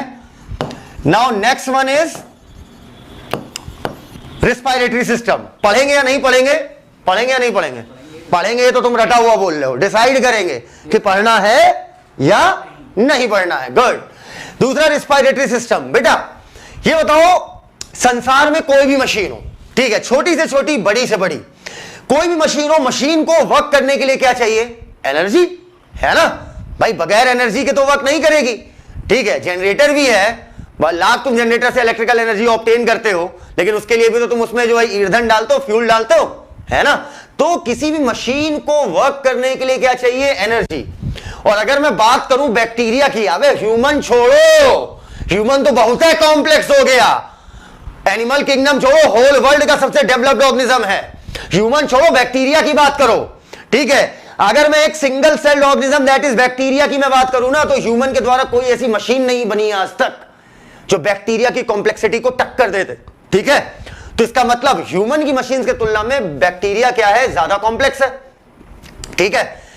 और अगर मैं ह्यूमन बॉडी की बात करूं तो बेटा ह्यूमन बॉडी तो महा कॉम्प्लेक्स मशीन है, और मशीन को वर्क करने के लिए क्या चाहिए, फ्यूल। मतलब फ्यूल तो फूड है आपका, फ्यूल जो है वो आपका क्या है, फूड है, ठीक है। अब उस फ्यूल को तोड़ोगे तभी तो क्या निकलेगी उससे, एनर्जी। मशीन को वर्क करने के लिए क्या चाहिए, एनर्जी। क्या आप इस बात से सहमत हैं कि human body is mega machine, बहुत कॉम्प्लेक्स मशीन है। अब इस मशीन को वर्क करने के लिए क्या चाहिए, एनर्जी। दिल को धड़कने के लिए क्या चाहिए, एनर्जी, ठीक है। छाती को ऊपर नीचे होने के लिए क्या चाहिए, एनर्जी। ब्रेन को इंपल्स ट्रांसमिट करने के लिए क्या चाहिए, एनर्जी। ब्रेन तक इमेज भेजने के लिए क्या चाहिए, एनर्जी। लंग्स को फूलने पिचकने के लिए क्या चाहिए, एनर्जी। डाइजेशन करने के लिए क्या चाहिए, एनर्जी। हाँ या ना, हाँ या ना, इतनी बात एकदम क्लियर। तो अब ये एनर्जी जो सप्लाई होती है, कोई भी लिविंग ऑर्गेनिज्म हो, from bacteria to most developed human being, कोई भी लिविंग ऑर्गेनिज्म हो, ठीक है, तो उसे वर्क करने के लिए चाहिए एनर्जी, क्योंकि लिविंग ऑर्गेनिज्म एक क्या है, मशीन। मशीन को वर्क करने के लिए चाहिए एनर्जी। और एनर्जी पैदा करने का, क्या बोला, एनर्जी पैदा करने का लिविंग ऑर्गेनिज्म में एक लौता तरीका है, एक लौता प्रोसेस है, रिस्पायरेशन। रिस्पायरेशन एक लौता तरीका, चाहे कोई लिविंग ऑर्गेनिज्म हो, ठीक है बेटा, इतनी बात एकदम क्लियर। कोई भी, चाहे बैक्टीरिया हो, फंजाई हो, भौजाई हो, कोई हो, ठीक है, कोई भी ऑर्गेनिज्म हो, अगर वो जिंदा रहना चाहता है तो उसको चाहिए एनर्जी, और एनर्जी पैदा करने का इकलौता प्रोसेस है रिस्पायरेशन। तो हम पढ़ेंगे रिस्पायरेटरी सिस्टम, मतलब एक ऐसा सिस्टम जो 2 या 2 से ज्यादा, सिस्टम का मतलब ही 2 या 2 से ज्यादा चीजें से मिलकर। अगर मैं पूछूं बेटा कि रिस्पायरेटरी सिस्टम की डेफिनेशन क्या होगी, तो क्या बोलोगे, सर 2 या 2 से ज्यादा चीजों से बना होगा, एक भी चीज हटा दो तो सिस्टम का फंक्शन डिस्टर्ब हो जाएगा। ये सिस्टम तुम्हें रिस्पायरेटरी सिस्टम नहीं पता है क्या है, तुम्हें सिस्टम पता है क्या, और तुम्हें पता है रिस्पायरेशन क्या है। तो तुमने कहा 2 या 2 से ज्यादा चीजें जो आपस में मिलकर रिस्पायरेशन करा रही हो, है ना, तो किसमें आएंगी, रिस्पायरेटरी सिस्टम। चलो बेटा तीसरा, सभी लोग सांस खींचो, खींचो बे, रोके रहो। कहां तक गई, घुटने तक, पांव तक, लेकिन सेल्स तो घुटने में भी है, पांव में भी है, उन्हें ऑक्सीजन चाहिए जिंदा रहने के लिए, नहीं चाहिए, चाहिए, लेकिन हमारी ऑक्सीजन कहां तक गई, सिर्फ लंग्स तक। तुमने फूड खाया, कहां गया, पैर में गया या आंतों में गया, पैर में गया या आंतों में गया, इंटेस्टाइन में गया, स्टमक से होता हुआ इंटेस्टाइन में गया, डाइजेस्ट हुआ। अब वहां से ये पूरी बॉडी में हर एक सेल तक पहुंचना है, ब्रेकडाउन होने के बाद, डाइजेशन होने के बाद फूड को पूरी बॉडी में पहुंचना है। तो जो तुमने सांस लिया, ऑक्सीजन ली, या जो तुमने खाना खाया, वो तो एक जगह पर है। अब उसे पूरी बॉडी में पहुंचाने के लिए हमें क्या करना पड़ेगा, उस खाने को सर्कुलेट कराना पड़ेगा, हाँ या ना, समझ में आया। जैसे बेटा ऐसे समझो कि गांव में मैंने जो है खेती करी, ठीक है, धान की, पूरे इंडिया में पहुंचाने के लिए हमें ट्रांसपोर्ट का यूज करना पड़ेगा, जो इधर से उधर तक हमारा अनाज पहुंचाए। वैसे ही हमारी बॉडी में होगा सर्कुलेटरी सिस्टम। जब आप सांस लिए, ऑक्सीजन यहां तक गई, फटाक से ब्लड आया, ऑक्सीजन उठाया, आंतों तक गया, वहां से खाना उठाया, ऑर्गेनिक इनऑर्गेनिक मटेरियल्स उठाए, पानी उठाया और लेकर पूरी बॉडी में हर सेल तक पहुंचा दिया। तो क्या अगर सर्कुलेटरी सिस्टम मान लो नहीं हुआ तो क्या आप जिंदा रहोगे? तो इसका मतलब ह्यूमन फिजियोलॉजी में हम क्या पढ़ेंगे? हाँ, बॉडी फ्लूइड एंड सर्कुलेशन। लेकिन हम चैप्टर को यहां क्या बोलेंगे? Circulatory system. इजी पड़ता है ना? चलो, अभी अभी मैंने बोला बेटा कि हमारी बॉडी में 5000 डिफरेंट टाइप की केमिकल रिएक्शंस चलती हैं। बोला या नहीं बोला? बोला। अब 5000 डिफरेंट टाइप की केमिकल रिएक्शन चलती, मान लो A + B gives out C। बेटा ऐसी कोई केमिस्ट्री में आज तक रिएक्शन ही नहीं बनी जिसमें एक सिंगल प्रोडक्ट 100% बन जाए, साथ में कोई ना कोई माइनर प्रोडक्ट जरूर बनता है, ठीक है। तो बेटा ये जो 5000 डिफरेंट टाइप की केमिकल रिएक्शंस जो हमारी बॉडी में चल रही हैं, ठीक है, ये साथ में कुछ ऐसे, ठीक है, कुछ ऐसे प्रोडक्ट भी बनाती हैं जो हमारी बॉडी के लिए टॉक्सिक है। मैंने रेड कलर से लिख दिया, ठीक है। मान लो ये डी नाम का टॉक्सिक मटेरियल भी बन गया है, ठीक है। अब ये जो टॉक्सिक मटेरियल, भाई मेटाबॉलिक रिएक्शन चल रही है तो सब कुछ अच्छा अच्छा बने ऐसा थोड़ी हो सकता है ना। तो साथ में मान लो ये डी नाम का एक टॉक्सिक मटेरियल बन गया। अब ये डी नाम का टॉक्सिक मटेरियल हमारी दूसरी मेटाबॉलिक रिएक्शन को अफेक्ट कर सकता है, ठीक है। ये दूसरी मेटाबॉलिक रिएक्शन को इतना अफेक्ट कर सकता है, क्या पता उनके लिए एक स्ट्रॉन्ग इनहिबिटर की तरह काम करने लगे, ठीक है। और रिएक्शन रुक जाएंगी, आप पिला जाओगे, मतलब खत्म हो जाओगे। इतनी बात है एकदम क्लियर। तो मैं चाहूंगा कि यार ये जो डी नाम का टॉक्सिक मटेरियल, ये मान लो कोई सेल है, ये जो डी नाम का टॉक्सिक मटेरियल बना हुआ यार, ये किसी तरीके हमारी बॉडी से क्या हो जाए? बाहर हो जाए, ठीक है। और इसको हम बाहर करेंगे पेशाब के रास्ते, ठीक है, यूरिन के रास्ते, अंग्रेजी में बोल दे रहे हैं, ठीक है। तो अब ये डी नाम का टॉक्सिक मटेरियल हमारी किडनी तक जाएगा और किडनी में, अब लेकिन मान लो हाथ की सेल में बना है, ठीक है, यहां की सेल में बना है हाथ की, ठीक है। अब हाथ की ये बेटा सेल बना रहे हैं, ठीक है, थोड़ा हम करिए इस वजह से सेल नहीं दिख रही होगी, ठीक है। अब हाथ की सेल में मान लो रिएक्शन चली, A + B gives out C + D, D है टॉक्सिक। अब इसे किडनी तक पहुंचाना है, किडनी यहां पर है, ठीक है, किडनी तक पहुंचाना है तो कौन पहुंचाएगा? ब्लड में डी को हमने डाल दिया और ब्लड लेकर किसके पास पहुंचा? किडनी। और किडनी ने यूरिन के माध्यम से क्या कर दिया? इसे बाहर। और बेटा इस प्रोसेस को हम बोलते हैं, इस सिस्टम को हम बोलते हैं एक्सक्रीटरी सिस्टम, जिसमें हम मेटाबॉलिक वेस्ट को, मेटाबॉलिक रिएक्शन के दौरान बने हुए अंट संठ मटेरियल को, कौन से मटेरियल को? यही याद करो, ठीक है। अंट संठ मटेरियल को बाहर जो सिस्टम करेगा वो कहलाएगा एक्सक्रीटरी सिस्टम। डिफाइन कर सकते हो एक्सक्रीटरी सिस्टम? Yes sir. खड़े हो, डिफाइन कर। एक्सक्रीटरी सिस्टम क्या है? एक्सक्रीटरी सिस्टम वो है सर जैसे कि कोई पहले सिस्टम, दो या दो से ज्यादा चीजें मिलकर अगर हमारी बॉडी से वे वर्क करके बॉडी के मेटाबॉलिक वेस्ट को बाहर कर रही हैं और उनमें से अगर एक चीज भी निकाल दो तो सिस्टम का फंक्शन इफेक्ट हो जाए तो मिलकर क्या कहलाएंगी? Excretory system. गुड, बैठ जाओ। नेक्स्ट, अब हम इसमें पढ़ेंगे अगला चैप्टर, दैट इज 5वां चैप्टर जो आएगा हमारा, ठीक है। देखना मत, किताब मत देखना, गणित मत लगाना अपनी, ठीक है। वो आएगा बेटा मस्कुलर एंड स्केलेटल सिस्टम, जिसे एनसीईआरटी आपकी पढ़ाती है लोकोमोशन एंड मूवमेंट के नाम से, ठीक है। चलो, अगर मैं आपकी बॉडी की सारी मसल्स निकाल दूं, ठीक है, रीजन के साथ बताना, ये तो कोई बता देगा, गंवार भी बता देगा कि सर जिंदा नहीं रहेंगे, मतलब मैथ वाले बता देंगे, है ना। तो कहने का मतलब क्या है, मतलब बायोलॉजी के रिस्पेक्ट में भाई, ठीक है। कहने का मतलब क्या है कि अगर मैं मसल्स निकाल दूं बॉडी की सारी तो सरवाइव करोगे या नहीं करोगे? रीजन के साथ बताइएगा, हाँ या ना। क्योंकि सर अगर सर मसल्स निकाल ली जाएंगे तो वर्क नहीं कर पाएंगे। क्या नहीं कर पाओगे? नाच नहीं पाओगे? राजा पे हाँ, हंसो नहीं, बताओ। वर्क नहीं कर सकते सर, अगर मसल्स निकाल ली जाएंगे तो हम प्रॉपर्ली काम नहीं कर सकते, कोई भी एकदम से डरे रहेंगे, एकदम ऐसे ढले रहोगे, एकदम कोई वर्क नहीं कर पाएंगे। नहीं, वर्क तुम्हें करना किस लिए, किससे मिलने जाना है? सर नॉर्मली अपने सरवाइव करने के लिए वर्क नहीं कर पाएंगे। कौन सा वर्क नहीं कर पाओगे? सर जी नहीं, मसल्स नहीं है, तुम कौन सा वर्क नहीं कर पाओगे, हमको ये बताओ।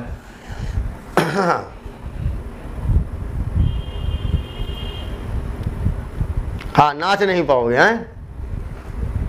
हार्ट किसका बना है? हार्ट मसल से। और हार्ट नहीं होगा जिंदा रह लोगे? बॉडी में कौन ब्लड भेजेगा? हार्ट। और हार्ट ही नहीं होगा तो मर जाओगे, ठीक है। आपने सुना होगा इंटरकॉस्टल मसल्स, ठीक है। उस पेज पे वापस जाइए जिसमें मैंने वर्ड्स लिखाए हैं ना, कॉस्टी का मतलब लिखिए रिप्स, हाँ, उस पेज पे वापस जाइए। यहाँ पर एक चीज फिर मैं सिखा रहा हूँ, कॉस्टी, कॉस्टी का मतलब होता है रिप्स। ठीक है, अभी डिफाइन करता हूं। पेज दिखाया था ना एक, जहां पे सारे वर्ड लिखे हुए थे। कॉस्टी का मतलब रिप्स, ओके। और दो शब्द और, इंटर और इंट्रा, इन दोनों शब्दों में डिफरेंस लिखिएगा, इंटर और इंट्रा। ठीक है, इंटर और इंट्रा। इंटर मतलब लिखो बेटा दो चीजों के बीच में, और जितने अंग्रेज हैं वो लिखे इन बिटवीन। बेटा अंग्रेज हो चाहे जो हो, दो चीजों के बीच में लिखना बेटा। हम भी सीबीएसई बोर्ड कॉन्वेंट स्कूल से पढ़े हुए हैं, ऐसा मैं बताता हूं, दो चीजों के बीच में। ठीक है, इंटर कहलाएगा। अगर कोई चीज दो चीजों के बीच में तो इंटर वर्ड यूज करेंगे। ठीक है, इंट्रा का मतलब अंदर, किसी चीज के अंदर। ठीक है, किसी चीज के अंदर। इन दोनों वर्ड्स को यूज करोगे कि बस रट के बैठ गए? यूज करना है, करा है? चलो, भले तुम्हें लाख ना पता हो, मैं तुम्हें ऐसे बता रहा हूं बेटा। इंटर और इंट्रा शब्द यूज करते हैं। इंटर मतलब दो चीजों के बीच में। हम बोलते नहीं 12th को इंटर कहते हैं, क्यों? कॉलेज लाइफ, और अगर आप 12th के साथ सेलेक्ट हो जाए तो कॉलेज लाइफ है ना, वरना कोचिंग लाइफ। ठीक है, तो कॉलेज लाइफ और स्कूल लाइफ के बीच में 12th आता है ना। 12th के बाद कॉलेज में चले जाते हो, ऐसा लग रहा होगा, है ना, जाना चाहिए। तो बेटा कॉलेज लाइफ और स्कूल लाइफ के बीच में 12th आता है। इसी वजह से हम 12th को इंटर बोलते हैं। इंटर मतलब बीच में। ठीक है, तो अब अगर मैं आपसे बोलूं कि ये है हार्ट आपका, ठीक है, आपको नहीं पता कोई बात नहीं, मैं बताता हूं। ऊपर वाले चैम्बर को, ऊपर वाले कमरे को एट्रिया बोलते हैं, नीचे वाले को वेंट्रिकल कहते हैं। ठीक है, इतना मैंने आपको बता दिया। ठीक है, और बीच में वॉल्स पाई जाती हैं, दीवारें पाई जाती हैं। अब इन दीवारों का नाम रखते हैं। ठीक है बेटा, दीवार को हम बोलते हैं सेप्टा। इस वर्ड को भी वहां लिखो, सेप्टा वर्ड का यूज होता है, तो सेप्टा मतलब दीवार। ठीक है, एट्रिया और वेंट्रिकल के बीच की दीवार है ये, एट्रिया और वेंट्रिकल के बीच में, तो नाम क्या होगा? Atrio ventricular septa. ठीक है, चलो, तो ये मैंने आपको भी बताया, रटना मत, है ना, परेशान मत हो ना, आगे सिखाऊंगा। इस दीवार, ये दीवार जो है, अच्छे से देख बेटा, रेड मार्कर से कर रहा हूं मैं। ये दीवार किसके किसके बीच में, जितनी मैंने रेड से की है? एट्रिया के बीच में। दो एट्रिया के बीच में। मानता है इस बात को? पक्का? दो चीजों के बीच में वर्ड का यूज होगा, इंटर या इंट्रा? दो चीजों के बीच में। अगर कोई चीज दो चीजों के बीच में है, इंट्रा या इंटर? अबे 12th कब आता है? रुक जाओ, देखो मत, स्कूल और कॉलेज लाइफ के बीच में, तो 12th को क्या बोलते हो? इंटर। तो एट्रिया, दो एट्रिया के बीच में, इसे क्या बोलोगे? इंटर। इंटर एट्रियल दीवार, इंटर एट्रियल सेप्टा। वैसे ही इंटर वेंट्रिकुलर सेप्टा। इंटर मतलब समझ गए? नहीं समझ पाए? समझ गए? चलो फिर बताओ, आओ बेटा इधर देखो। अगर मैं बोलूं, एक वर्ड बोलूं, कहां गए मेरे लाल? चलो, अगर मैं बोलूं इंट्रा पल्मोनरी प्रेशर, तुम्हें बताना है ये कहां के प्रेशर की बात हो रही है। Intra pulmonary pressure. पल्मोन मतलब? हाँ, पल्मोन मतलब सर, बताया सर, लंग्स। हाँ, लंग्स। ठीक है, घबराया मत करो यार, बिल्कुल चिल, दोस्त की तरह बिहेव किया करो। ठीक है, लेकिन दोस्त की तरह कुछ बोलना मत। पल्मोन मतलब लंग्स। ठीक है, इंट्रा मतलब उसके अंदर, तो लंग्स के अंदर का प्रेशर। पल्मोन में, हाँ, इंट्रा, घबराओ मत यार, बिल्कुल be friendly dear. Intra pulmonary pressure, एकदम clear. Inter intra word use कर लोगे? पक्का? चलो, सेप्टा मतलब दीवार लिख लिया? चलो आगे बढ़ते हैं। सो बेटा, हार्ट किसका बना हुआ है? मसल्स का बना हुआ है ना। और अगर मसल्स नहीं होंगी तो फिर हार्ट नहीं होगा, हार्ट नहीं होगा तो सर्कुलेटरी नहीं, सर्कुलेटरी नहीं तो खेल खत्म। ठीक है, तो चलो, इसका मतलब अगला चैप्टर हम लोग पढ़ेंगे मस्कुलर सिस्टम, उसके साथ साथ स्केलेटन सिस्टम। क्योंकि बेटा अगर आपकी बॉडी का ढांचा ही नहीं होगा, स्केलेटन ही नहीं होगा, तब तो आप भरभरा के गिर पड़ोगे। तो स्केलेटन सिस्टम भी बेहद आवश्यक है ना। अगला चैप्टर, इसके बाद आपका आएगा न्यूरल कंट्रोल एंड कोऑर्डिनेशन, मतलब नर्वस सिस्टम। अब ये बताने की जरूरत नहीं कि नर्वस सिस्टम का काम क्या है ना। नर्वस सिस्टम तो आपकी पूरी बॉडी का ओवरऑल कंट्रोल देखता है, मानते हो? ठीक है, वो मैं मानता हूं एब्सेंट इन फीमेल्स, यस और नो? यस और no? Nervous system is absent in female, NEET 2016 का क्वेश्चन है, यस और नो? नो सर मतलब एब्सेंट है सर, मालूम नहीं है सर। अबे नर्वस मालूम नहीं, नर्वस सिस्टम फीमेल में एब्सेंट करा दे रहे हो? नहीं सर। नर्वस सिस्टम क्या फीमेल में एब्सेंट होता है? नो सर, बिल्कुल नहीं होगा। बिल्कुल होगा, होगा नहीं होगा? होगा सर। क्या नहीं होगा? स्टेटमेंट सही होगा? Nervous system. अच्छा चलो आओ आगे आओ। तो बेटा नर्वस सिस्टम तो पढ़ना ही पढ़ना है, क्योंकि इसके बगैर तो खेल ही खत्म। ठीक है, ये मजाक था बेटा, जितने भी फीमेल स्टूडेंट हैं प्लीज बुरा मानिए। ठीक है, नर्वस सिस्टम पढ़ेंगे जिसे हम जानते हैं न्यूरल कंट्रोल एंड कोऑर्डिनेशन के नाम पर। लेकिन आपका जो नर्वस सिस्टम है ये बॉडी की हर एक सेल तक नहीं पहुंचता। ठीक है, तो वहां पर हम केमिकल्स की मदद से बॉडी कंट्रोल करते हैं, और केमिकल्स की मदद से जो बॉडी कंट्रोल करेंगे उसे हम पढ़ेंगे इंडोक्राइन सिस्टम में, जिसे हम जानते हैं केमिकल कंट्रोल एंड कोऑर्डिनेशन के नाम से। ठीक है, तो नर्वस सिस्टम समझ गए, इंडोक्राइन सिस्टम। अब बेटा सर्वाइवल और रिप्रोडक्शन, वही तो फिजियोलॉजी है। बॉडी में वो सारी चीजें जो मिलकर आपको सर्वाइव करा रही हो, रिप्रोड्यूस करा रही हो। ठीक है, तो लास्ट हम क्या पढ़ेंगे? Reproductive system. ठीक है, ओके चलो, last but least reproductive system, got it? तो कहां से शुरू किया जाए? रिप्रोडक्टिव सिस्टम से। तो जहां से बताया वहीं से शुरू करेंगे। ठीक है, इधर आओ अब। चलो, तो ये हो गए हमारे पूरे चैप्टर के सीक्वेंस, और आप समझ गए हम ह्यूमन फिजियोलॉजी में क्या क्या पढ़ेंगे, और इनके थ्रू मैंने आपको बता दिया हर चीज का फंक्शन, हर चीज का काम, की भैया किसका क्या काम है और क्यों ये फिजियोलॉजी में पढ़े जाते हैं। इतनी बात एकदम क्लियर। तो बेटा आज की क्लासेस हम यहां पर थोड़ा एंड करेंगे। ठीक है, हमारी फर्स्ट क्लास थी, हमने बायोलॉजी की जनरल बेसिक फिलॉसफी सीखी और उसका यूज सीखा। जाते जाते मेरे मन में एक सवाल है, पूछ लेता हूं। ठीक है, आइए, एक क्वेश्चन है मेरा, अच्छे से देखना और अच्छे से बताना। क्वेश्चन है इंटर, ये एम्स का आया हुआ क्वेश्चन है। ठीक है, थोड़ा एम्स देखकर आप खुश हो जाते हो ना, लिख दिया मैंने। एम्स का आया हुआ सवाल है, इंटर कोस्टल मसल्स,